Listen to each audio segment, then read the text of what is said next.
dyshuari i kishte zënë mbi 5 herë, diti me thik bashkëshortën e tij në praninë e djalit të tyre 7 vjeçar.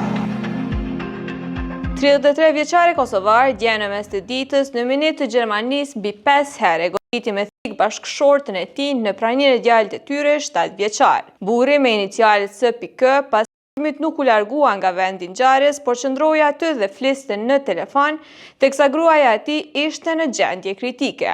Sipas mediumeve gjermane, në kohën e drekës, i dyshuari kishte shkuar ta marrë vajzën e tij nga kopshti. Institucioni nuk e ka lënë të lirë 4 vjeçaren, ka informuar nënën, e cila ka shkuar menjëherë në Qerdhe dhe e ka marrë fëmijën e saj. Ajo ka dërguar të bien në shtëpinë e një shoqeje dhe më pas ka shkuar ta marrë edhe djalin e saj nga shkolla, rreth 150 metra larg. Kur ajo së bashku me të birin 7 vjeçar ishin afër derës kryesore, i dyshuari i kishte zënë pritën. Po ashtu raportohet se në janar të këtij viti ai kishte dhënuar fisikisht bashkëshortën e tij. Nga autoritetet kompetente ai ka pas ndaluar të komunikante me të, madje as i afrohej banesës më shumë se 100 metra, por edhe kundër vendimeve ai kishte shkelur urdhrin e mbrojtjes.